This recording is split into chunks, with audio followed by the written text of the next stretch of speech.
Seriously though, yeah, banana cube. Well, it's not actually a cube.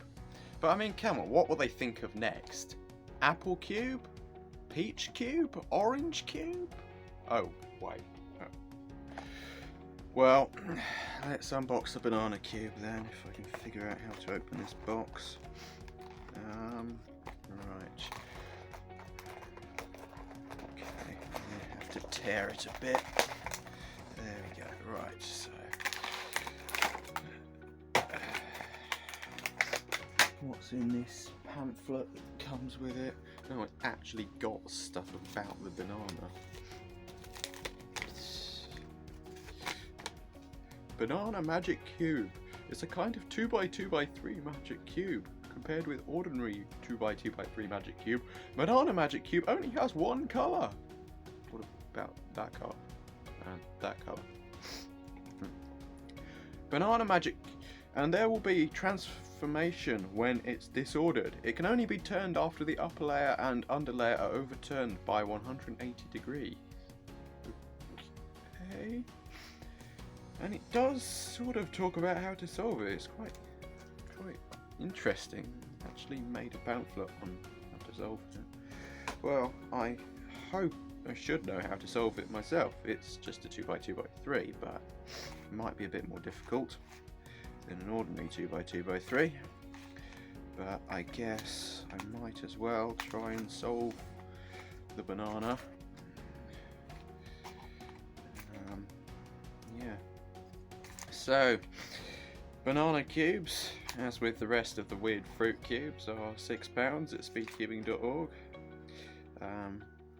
And yeah, they're not too bad actually. In fact, can actually corner cut, which is very interesting. I don't know how. I mean, I presume it's just a standard 2x2x3 mechanism. Anyway, I guess it's time to try and solve it. So let's get. So obviously it's all just different shapes. That's how this thing works. So the first step to solving a 2x2x3, I would say, is to get the center bits correct. I think that's right. I don't see why it wouldn't be. And then you've got to try and match that up there. So let's solve this tip like that, and then oh wait a minute, solved. Okay, I wasn't expecting it to be that quick.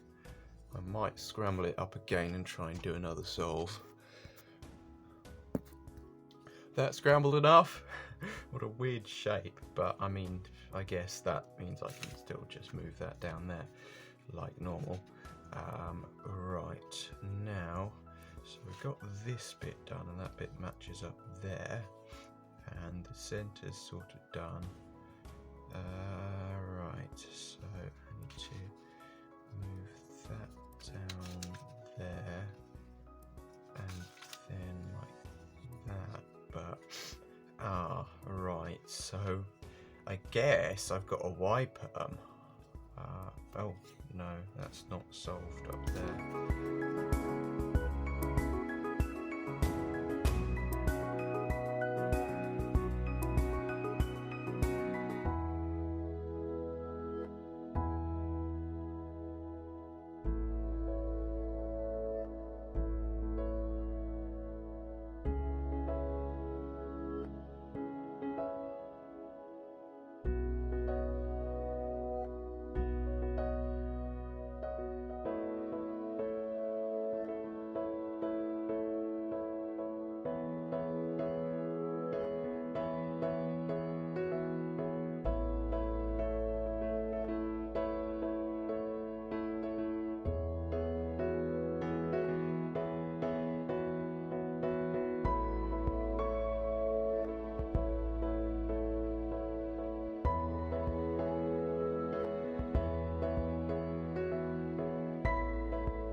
So yeah, I think I'll speed up that last section in the actual video, but I guess now it's just a case of some middle bits because I think I've done the outside correctly, the top and bottom, but the final algorithm that sorts PLL algorithm equivalent to a JPerm, I guess, but obviously it's not a JPerm, messes up the middle layer, so I'm going to have to do something. Maybe that's going to work.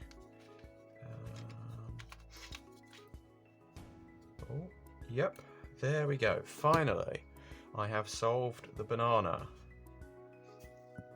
So I'm pleased to say that I managed to solve the banana, sort of twice. The first time wasn't really scrambled properly. It's basically just a 2x2x3, just like the standard 2x2x3. The only one of the fruit cubes that I've now got in stock that's not actually a cube, despite the fact it says it's a cube on the package. Anyway, I guess next time I've got to solve some of the other ones, or do something else. They're all just cubes, normal, ordinary 3x3 cubes, so hopefully there won't be anything too challenging about them, but who knows? I mean, I guess an apple doesn't really have anything as distinctive as the top there, but we'll see.